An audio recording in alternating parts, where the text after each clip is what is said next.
Hello, I'm Ronnie Eldridge. Welcome to Eldridge and Company. Audrey Flack is one of the world's foremost women artists. She's renowned for the photorealist paintings she began to show during the 60s and 70s. Then in the early 80s, she started to sculpt her incredibly beautiful goddess statues of powerful women.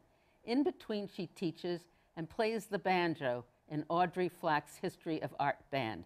She's also an author, and in one of her books, Art and Soul, she tells what being an artist means. And she's my guest today. You say art, hello. Hi, Ronnie. You say art is a calling. And I knew you when you were in high school. We were in high school together. Was art a calling early on in your life? Did you know you were going to be an artist? Yeah. It's a blessing and a curse at the same time. And it's a calling, unlike the way it is today. I know, we're going to talk about that. You have a different feeling about it, don't you? Yeah, I do. So you grew up in Manhattan, up in Upper Washington Heights? Washington Heights. And when you were young, did you always draw?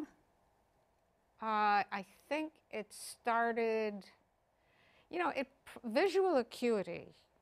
One of my daughters is a singer-songwriter, and when I used to talk to her, I would see her hand going like this, and there was music in her head all the time. I saw everything, and I think my eyes are so acute. They pick up an incredible range of colors. So I think you get a physical, genealogical ability. But when I was in kindergarten, I was very hyperactive, Ronnie. I probably would have been put on Ritalin. But then they just called me bad. You have to sit like this, and I couldn't sit still, and I was moving around. And so when I got asked to leave class or thrown out of class, first grade, it was a relief for me to be in the hallway. And I used to sit and make drawings. And the teacher gave me a couple of pieces of oak tag, and it was thrilling.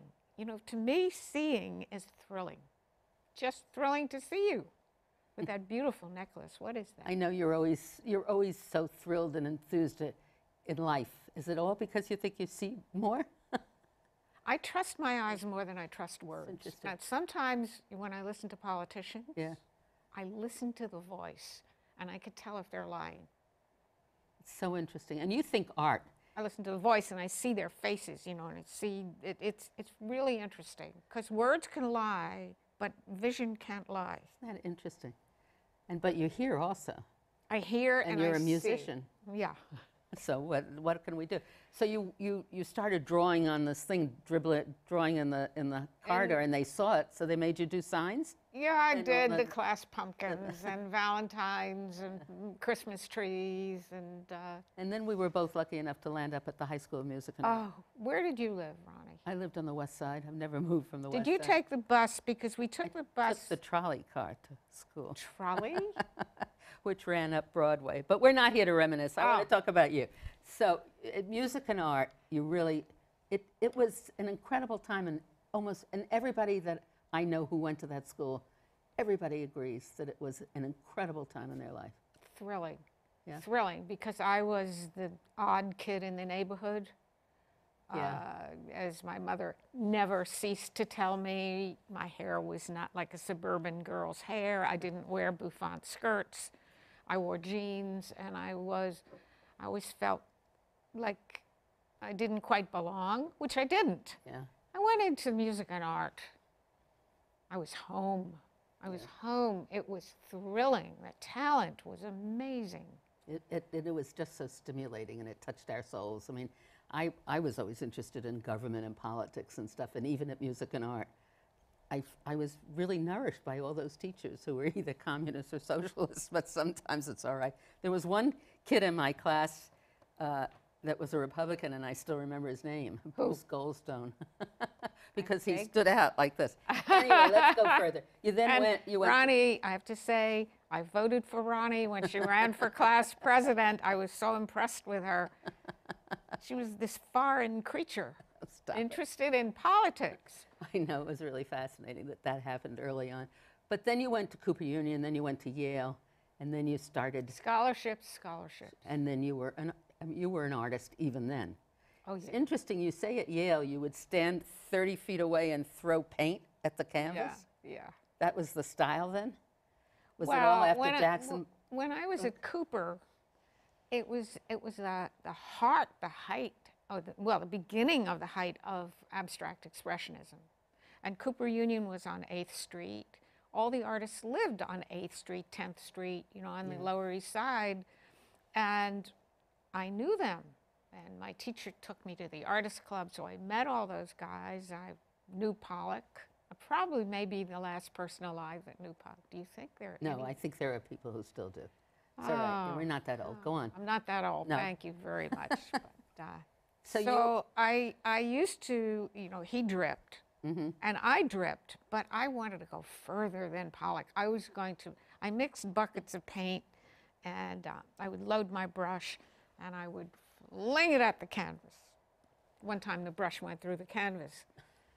But I also painted, and some of those paintings are quite impressive. I look back at them, and they hold up. They hold up. But did you go to museums and did you look at artists and the history of art even then? Oh my Always. God, so involved. I went to the Met when I was 14, and I'm going to tell you the name of an artist. I want everybody to go see him and kind of genuflect. His name is Carlo Crivelli, 15th century Venetian. If you go up the stairs, you go to the right, you go in there, there's a Pietà that knocked my socks off. But I think he was the first photorealist. I really do. 15th century. So you were 14 then and you saw that, but was still you're 14. throwing the paint at the canvas when you're older. Well, we were brainwashed. Yeah. Well, we were brainwashed in music and art. Mm-hmm. When I say brainwashed, I forged Picassos in music and art, Ronnie. There are probably some around out there. Can't arrest me because I don't remember. And we were taught that representational art was old hat. I stood up in class and said, I hate Rembrandt, he's old-fashioned. I mean, I ask his apology now. So we were brainwashed. We were a whole generation that was brainwashed towards abstraction. Mm-hmm. That was the mode or the style. Yeah. And I think there's an inherent need in human beings to visage themselves. Mm-hmm. Children draw themselves or their parents or their friends. You need to see yourself. And as sophisticated and wonderful as abstract painting is and can be, you can't throw away the other. So there's a big return, by the way. And I always secretly copied the masters while I'm throwing paint. And you're not, at music and art also, we're not supposed to copy. Oh, that was a sin. Right. That was a terrible sin. So interesting. Do most artists do that? Rubens copied every old master. He literally traced. He would buy drawings of Greek and Roman art and whatever. He would copy the works and copy other artists' drawings. That's how you learn. But we were taught you had to be original. You had to be, and God knows what's going on today. I think these kids say, Rembrandt who? Tintoretto who? Isn't that something? So when did you switch? I mean, here you were an abstract artist, painter. Did you have an exhibit of your abstract work? I have had, and yes, I might have Yeah, one so shortly. yeah, but you did then too. Yeah. When you finished Yale, Not. and you went to the art. Then you went to the Art Students League. Well, at Yale, I studied with Albers, who was a Bauhaus Square painter. Yeah, he painted squares. And he gave me a scholarship. But I secretly sat on the steps of Street Hall, the Yale Art School, and copied Raphael, Rubens, Tintoretto. And because Albers didn't teach drawing. There was no drawing. I mean, drawing, you drew a box. So when I graduated, I studied anatomy at the Art Students League and gradually became a representational painter. It wasn't a switch, because my photorealist works are very abstract. If you look at With their compositions and what's in Yeah, them and everything, they're- and the they're- meaning. yeah. So what was the reaction when you first started painting that? photorealism, Yeah. oh, that was interesting. That was interesting. I had no idea. You know how you think you're the same as other people, or are different when you're a kid, but I was hanging out with all the other photorealists, and it turns out I was the only woman in the group. And I did never think that until the consciousness raising started. But even after that, what was the reaction? In the beginning, those of us who used photographs were scorned because that was a bad thing. You were copying. We were copying, we were cheating, we were using photographs that's only for low illustrators. You know, look how far we've come. And the airbrush, that was even worse. A lot of my friends stopped talking to me because I used photographs. Did they think you were going commercial, or they didn't think it was It was fine? heresy, you know, and they didn't realize then that Vermeer used the camera obscura, that Manet, Cézanne, Degas, they all referenced photographs. Pissarro, didn't he, with the streets? Yeah, they Everything. all looked at photographs. Yeah. Daguerre had made photographs and they were looking at it. Your photorealist painting was the first one the Museum of Modern Art bought, right? Yeah, yeah. That was thrilling, wasn't I it? wish they'd hang it again. Hi, take it out of the rack. And you're now in every museum in New York? Yeah, I have worked. So do you feel, I mean, we talk about our age and we say we can't believe how old we are. Can you believe, Ronnie, I'm a little younger than you. all right, forget, but can you believe that you're the artist that you are? It's just hitting me. It's just. I think that comes with age too. Do you know Well, that? some people have that kind of knowledge of who they are, but I never knew who I was when I. Do you think they do, or do they fake it? I think a lot of people fake it, but I'm think not so? sure. I don't know. I've just come, the same thing. I mean, as a political being, I've come to suddenly think I was really pretty good. You know, when I was working with Bobby Kennedy or John Lindsay, it wasn't that they were so nice to have me around. You It's were maybe good. that I was helping them, you know. That's just come recently, and I wondered if that's... Yes, yes. Well, do you know me being, you probably also a female. You know, Yes, I had to be right. not only as good as those guys, Right, you had to be better. better. Or talk louder, so you had to paint. Well, know. You had to you be know, better. I'm writing now about how we view art and art history. And in those days, a work to be considered good had to be strong, powerful. Ivan Karp used to say it had to be brutal. Well, you know, I'm not brutal. I'm a strong woman, so are you. But how we see things and how we're judged, who bought the art? It was men. Who wrote the criticism? Men. Who, you know, who wrote art history? Men. And that's being changed a lot right now. So the very nature of how we see. I wrote a paper called Rape at the Met. Now we go to the Met, you're going to see paintings of rape. And you never think about it. The rape of the Sabine women, the rape of Europa. Zeus was a great rapist. I mean, he's got like 39, he rapes everybody. Comes down as a swan. You want to be penetrated by an overgrown waterfowl? No. So we look at these things and we just never think about it. It's the glamorization of art. Women wouldn't make those paintings. And when I started my photorealist work, I didn't paint cars. I was interested in metallic reflections, the way they were, but my metallic would be, if this was gold, you know, and reflect, or here, sparkle reflection of silver. So they're interested in the chrome of a car. But I didn't see any difference. But Boy. the critics did. Yeah. You had a lot to say about the, well, first of all, this book is wonderful. I just love it. And Just been translated into Spanish. is that right? Yeah.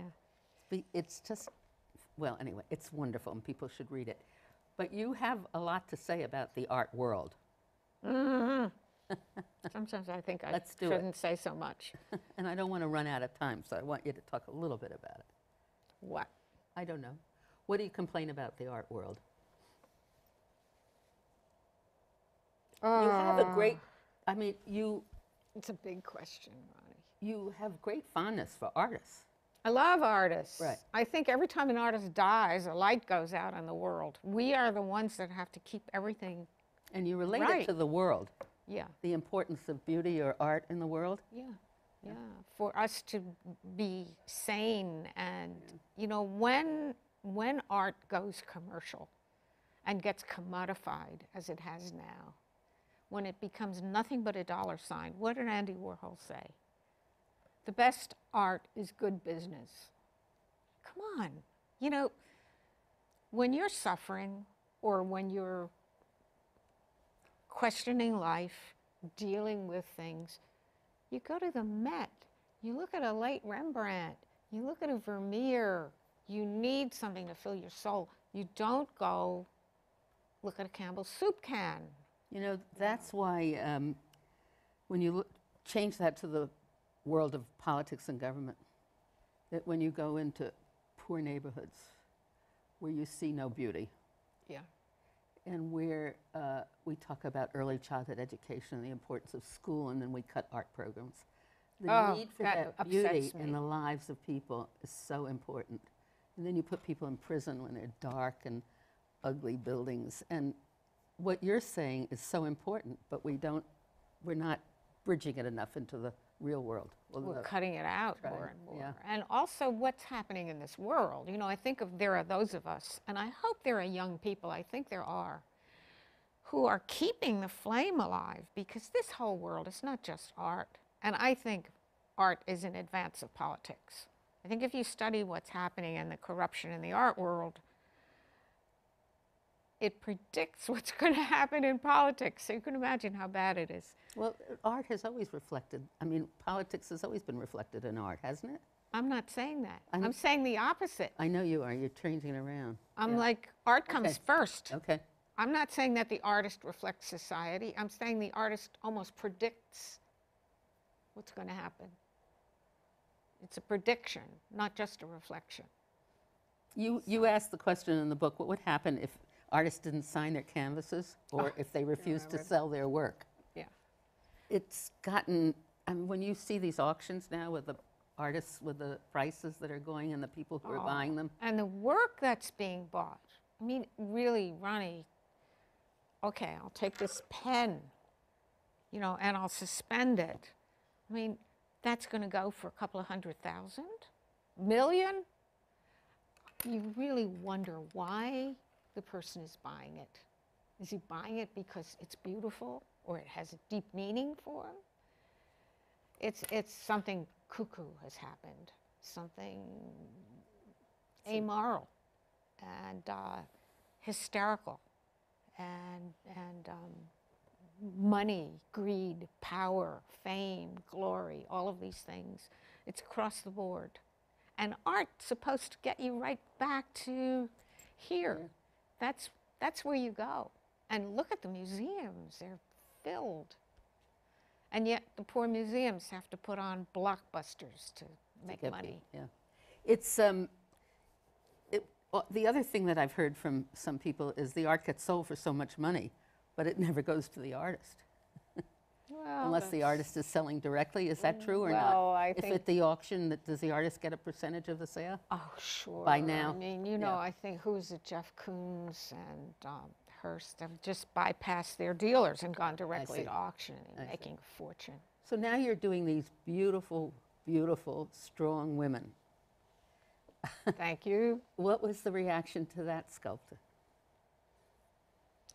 Well, that's another complex question. The reaction has been wonderful by many people. But I think if you look out there, my women, the women I sculpt, have powerful bodies. I like them to look beautiful, like they've really done Nautilus work. You know, they have good muscles. And they're not ashamed. If they're nude, they'll look at you. When you think of what's out there, if you think of Malliot or Gaston Lachaise, and you go to the modern and there's a Lachaise, size 84 triple X breasts, a waist this big, hips like that, little tiny feet like the bound Chinese women. Now, who wants to look like that? I don't want to look like that. So you get an image from Rodin on of what a woman is. And they're not sculpted by women sculptors. Camille Claudel did it. She was great. That was a great story, isn't it? She was Rodin's wife? No. No, who was Rodin? Mistress. A mistress, all right. From the time she was 16, he was a bad man. Ronnie, he was such a bad man. You should hear my Camille Claudel song. You can get it on this record. on iTunes. And you did it on the band? The band has performed it. I just wrote another one. Poor thing. Oh, what a life. Audrey Flack and the History of Art Band is our lectures, or songs of history, right? I mean, well, there's songs about artists. I have Jackson Pollock, a song about and then I tell stories about how I wouldn't kiss Jackson because he was messy. had a prickly beard that rubbed up against my cheek, and I did not like that. And then he smelled cigarettes and liquor, or what? Cigarettes and liquor, and I don't think he showered. Actually, poor guy, who I think was a major figure in history. I think he was having a nervous breakdown. I do. And, you know, as difficult and impossible as she was, Ruth Kligman in her book describes it, and he was having a breakdown. So what my little band and my band does here, and what I do, is like the underbelly of art history, the really truth about these guys. De Kooning, my new song. And, you know, here he is. I go to see him. Elaine was keeping everybody away from him. Do we have time? We have a few minutes, very few. And she was keeping people away from him because he was getting Alzheimer's or dementia, whatever you're going to call it. And so I said, Elaine, I haven't seen him in so long. I want to see him. My new book had just come out. And I go see him. He's clearly a little gone. Yeah. However, whether somebody's holding his hand, I mean, I hope I don't get arrested for saying this, but he was painting just with a wide brush, you know, a big streak. They weren't his great masterpieces. They were dementia paintings. But they were selling. Oh, they are right now in major galleries who I won't mention for major amounts of money. That's not right. You know, that's, to me, that's an affront to a very great artist. To sell that stuff when it's that not stuff, it was nothing stuff. Yeah. It's nothing stuff. And I question whether he actually did it. Do you think there's a whole the mysticism with art and work? Sure. Yeah. And the glamour, by the way, Ronnie, the glamour is if you drink and screw around, take drugs, that's very glamorous. If you're married and have children and lead a life where you're struggling to take care of your kids, you don't mention that. You said that. You never mentioned that you had... Never mention that you have children. Well, now I'm coming out with it. and you have children. Are you surprised? Of course I have children, yeah. But your paintings... And we took care of our children. You know, a lot of those women abandoned their children or didn't have children. We used to meet in the playground, actually. We did. At 83rd Street. Yes. I have such amnesia, Ronnie. No, it's not amnesia. It's not a very important time. It was but anyway... we met in 83rd?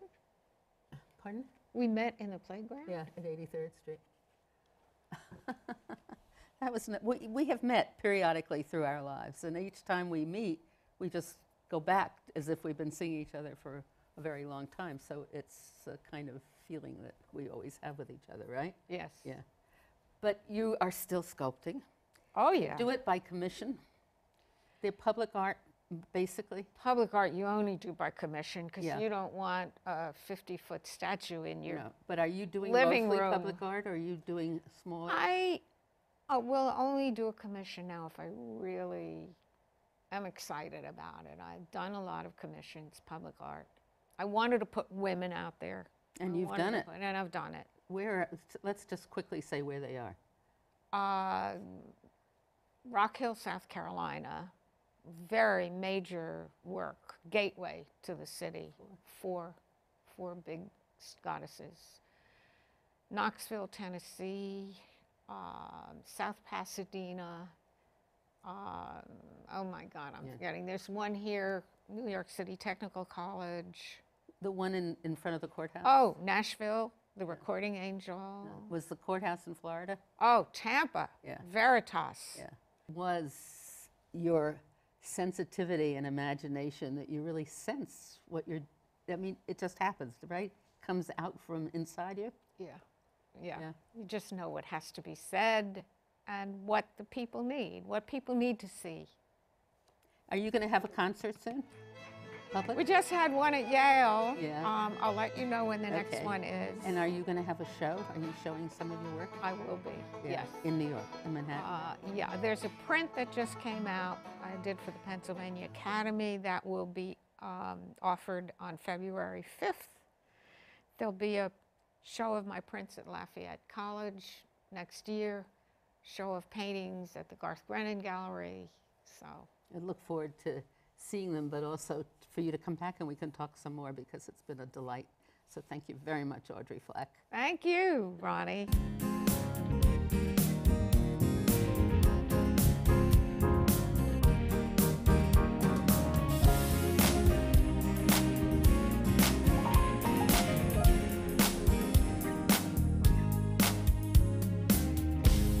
If there are any people you'd like to hear and topics you'd like us to explore, please let me know.